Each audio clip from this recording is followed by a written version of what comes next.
দ্বিতীয় প্রশ্ন আছে আরেকটা আপনার কাছে।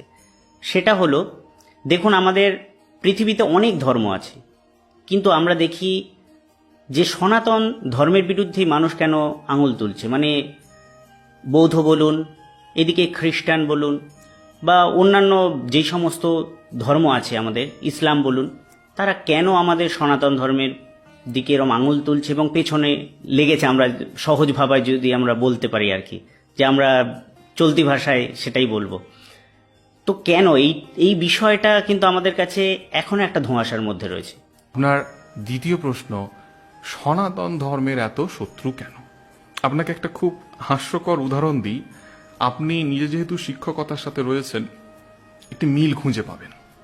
একটু কল্পনা করুন, যে সমস্ত অঞ্চলে শিক্ষার্থীরা সাধারণ মানের হয়, যে সমস্ত অঞ্চলে শিক্ষার্থীরা সাধারণ মানের হয়, মানে আমি আপনাকে এমন একটি জায়গা ভেবে নিতে বলছি যেখানে অধিকাংশ শিক্ষার্থী ফার্স্ট জেনারেশন লার্নার, তারা পরীক্ষাতে পাশ করতে পারলেই তাদের পরিবার এবং সেই শিক্ষার্থী অত্যন্ত খুশি।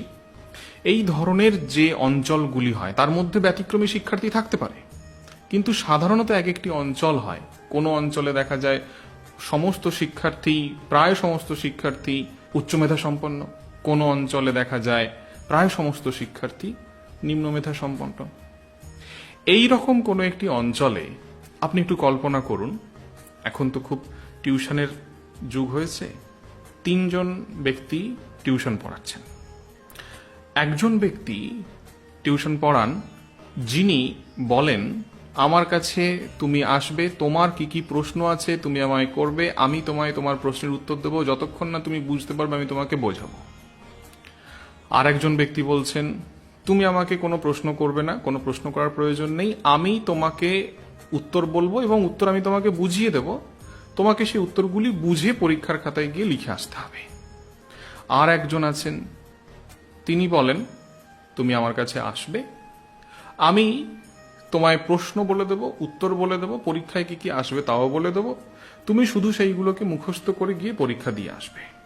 যে অঞ্চলটি এই রকম, যেখানে অধিকাংশই ফার্স্ট জেনারেশন লার্নার, পরিবারে বিশেষ কোনো শিক্ষার পরিবেশ নেই, সেই সমস্ত জায়গার অধিকাংশ শিশুরা কোন টিউটরকে পছন্দ করবেন? আপনার নিজের অভিজ্ঞতা থেকে আপনি ভাবুন। যে টিউটর একদম প্রশ্নও বলে দিচ্ছে, উত্তরও বলে দিচ্ছে এবং বলছে এর বাইরে আর কিচ্ছু পড়ার দরকার নেই, এইগুলোই পরীক্ষাতে আসবে, তুমি শুধু মুখস্থ করো। তাই এটা অত্যন্ত একটি সহজ পন্থা।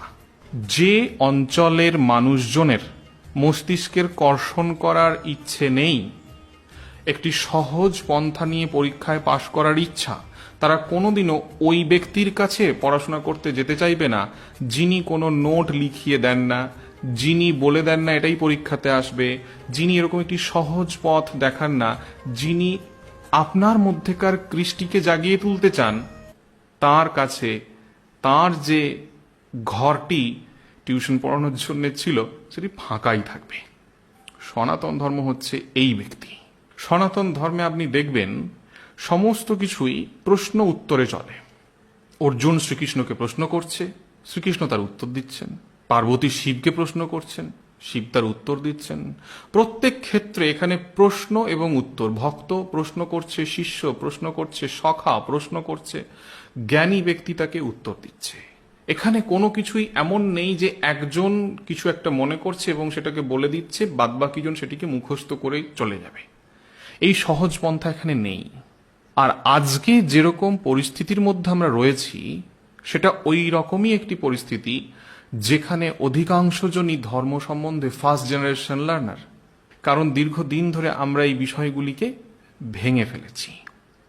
এবং এইখানে যেহেতু অধিকাংশই ফার্স্ট জেনারেশন লার্নার, তাদের কাছে সনাতন ধর্ম অত্যন্ত কঠিন একটি বিষয়।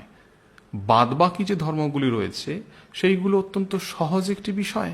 সেখানে খুব সাধারণভাবে বলা আছে, এইগুলো করো, এগুলো করো না, এইগুলো করলেই ওপরে একটি অত্যন্ত সুন্দর জায়গা রয়েছে, এই দেহ ত্যাগ করার পরে তুমি সেইখানে গিয়ে অত্যন্ত সুখে বসবাস করবে। এটা খুব সুন্দর একটা সাজেস্টিভ কোশ্চেন, পরীক্ষাতে লিখতেও খুব মজা হয়। ফলে প্রাথমিকভাবেই এই জটিল বিষয়টিকে যেহেতু অধিকাংশ লোক বোঝেন না, তাই এই বিষয়ে আগ্রহ কম। তার উপরে দীর্ঘদিন ধরে এই যে প্রথা, সেই প্রথাকে কলুষিত করা হয়েছে, দীর্ঘদিন ধরে তার অপমান করা হয়েছে, অপবাদ করা হয়েছে, সেটিকে অভ্যাস করতে দেওয়া হয়নি। ফলে বেশ কয়েকটি জেনারেশন এটিকে অভ্যাস না করার ফলে বর্তমানে যারা রয়েছেন তাদের কাছে এটি অত্যন্ত অন্ধকারের মধ্যে থাকা একটি বিষয়। প্রথম কথা জটিল, দ্বিতীয় কথা অন্ধকারের মধ্যে রয়েছে, তাই এখানে খুব বেশি কারো আগ্রহ আসছে না। এবারে বাদবাকি আপনি যে ধর্মগুলির কথা বললেন, যেগুলিকে রিলিজিয়ন বলা হয়, ফেথ বলা হয়, বিশ্বাস বলা হয়, সেইগুলির সাথে সনাতন ধর্মের কি পার্থক্য? এই যে আমি প্রথমেই বললাম সনাতন অধর্ম ষড়রিপু, আপনি খুঁজে দেখুন। আপনি বৌদ্ধ ধর্মের কথা বললেন, বৌদ্ধ ধর্মে কি বলা হয়েছে? যে এইগুলি কাম, ক্রোধ, লোভ, মোহ, মাৎসর্যের মতো এই যে বিষয়গুলি, আলস্য ইত্যাদি, এগুলি আমাদের আত্মাকে কলুষিত করে, কাজেই এইগুলি থেকে দূরে থাকতে হবে। তাহলে এই বিষয়গুলিকে সাপ্রেস করে দিতে হবে। সনাতন ধর্ম কি বলছে? না, ব্যবহার করতে হবে, নিয়ন্ত্রিতভাবে ব্যবহার করতে হবে। তাহলে একটা তরফে বলা হচ্ছে এইগুলি অত্যন্ত খারাপ বিষয়, এইগুলি আত্মার ক্ষতি করে, কাজেই those all things are strictly prohibited. এ বলছে না প্রহিবিটেড নয়। তাহলে ফান্ডামেন্টাল জায়গাতে একটা পার্থক্য তৈরি হয়ে গেল।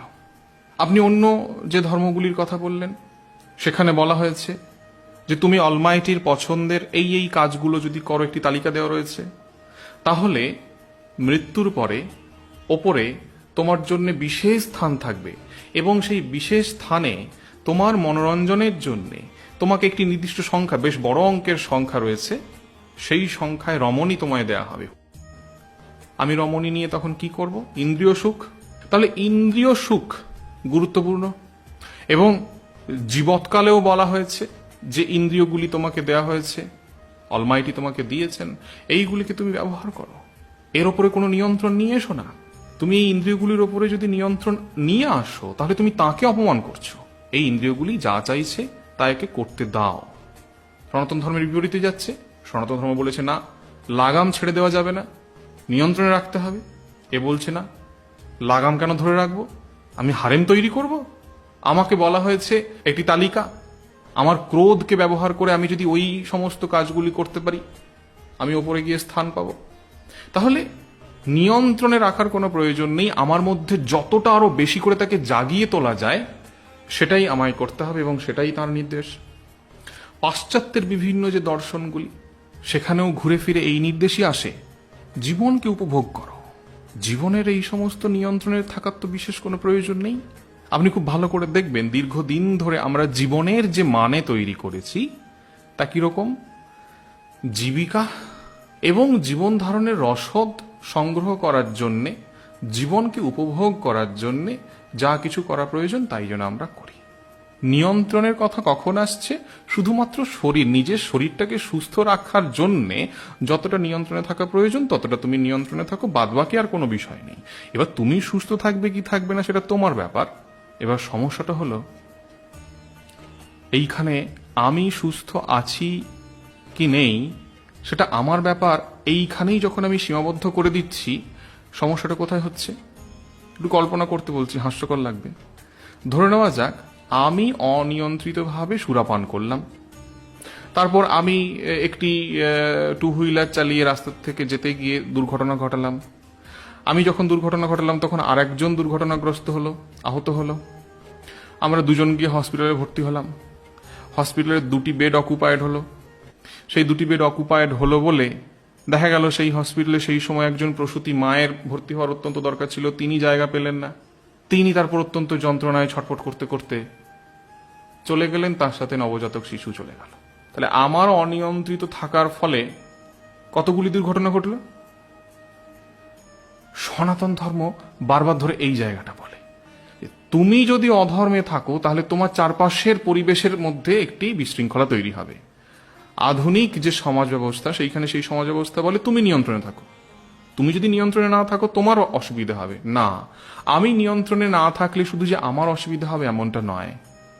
এক্ষুনি অনেকেই হয়তো বলবে, না আমরা তো এই সমস্ত আইন করে রেখেছি, এই করে ওই জিনিস করা যায় না, এইভাবে রাস্তায় বেরোনো যায় না। আপনি যে উদাহরণটা দিলেন সেটা অত্যন্ত হাস্যকর একটি উদাহরণ।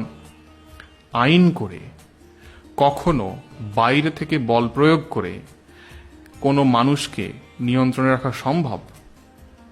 আমেরিকার প্রতিটা রাস্তার মোড়ে মোড়ে এত পুলিশ বাহিনী রেখেও সম্ভব হচ্ছে? বাচ্চাদের হাতে বন্দুক ওঠেনি, স্কুল ভর্তি ছেলে মেয়ে বন্দুকের গুলি খেয়ে মরে যায়নি? তাহলে যতই কঠিন ব্যবস্থা করি না কেন, আমার মধ্যে যতই অর্থনৈতিক ক্ষমতা আসুক না কেন, আমি কি পারি একটা সমাজকে সুস্থভাবে আইনে বেঁধে রাখতে? সমাজকে যদি সুস্থভাবে বেঁধে রাখতে হয়, তাহলে মানুষকে আগে ধর্মে বাঁধতে হবে। সেই ধর্ম হতে হবে মানুষের ধর্ম। সেই ধর্ম হতে হবে এমন ধর্ম যা তার এই রিপুগুলোকে, সনাতন অধর্মগুলোকে, যা মানুষ সৃষ্টি হওয়ার পর থেকেই মানুষের মধ্যে এসেছে এবং যা অনিয়ন্ত্রিত হয়ে গেলেই মানুষ পশুবৎ হয়ে যায়, সেই সমস্ত প্রবৃত্তিগুলোকে যদি মানুষ নিজে থেকে নিয়ন্ত্রণ না করতে পারে, তাহলে একটা সুন্দর সমাজ ব্যবস্থা গড়ে উঠতেই পারে না। সেটি হলো সনাতন ধর্ম। বাদবাকিরা কেন সনাতন ধর্মের শত্রু? তার মূল কারণ, সনাতন ধর্মের এই যে কঠিন দর্শন, সেই কঠিন দর্শন অধিকাংশের মস্তিষ্কের মধ্যে ঢোকে না। তার কারণ, দুর্ভাগ্যের বিষয়, দীর্ঘদিন ধরে সনাতন ধর্মের অভ্যাস থেকে আমাদেরকে দূরে সরিয়ে রাখা হয়েছে। বর্তমানে যেটিকে হিন্দু ধর্ম বলে আমরা চিনি, যা সনাতন ধর্মেরই ফল, সেই সনাতন ধর্মের ফসল যে হিন্দু ধর্ম, সেই হিন্দু ধর্মের মধ্যে বহু কলুষতা মিশেছে, জোর করে মেশানো হয়েছে নানা রকম ভাবে, ছলে বলে কৌশলে। হিন্দু ধর্মের মধ্যে দীর্ঘ শতাব্দীর পর শতাব্দী ধরে কলুষতা মেশানো হয়েছে।